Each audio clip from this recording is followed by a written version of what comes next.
Hello mga idol, magandang tanghali.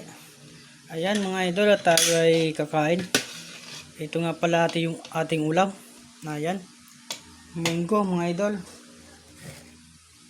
Ayan, at kukuha lang tayo ng pang-ulam natin yung tanghali. Ito yung niluto ng ating cook mga idol. Ating maid. Ayan, at munggo nga na palbalatong.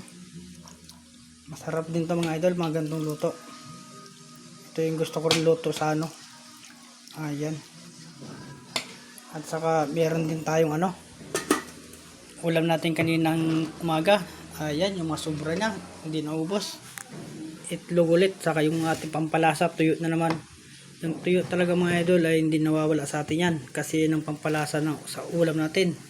Ayan. Ulam natin for today. Tara, kain tayo.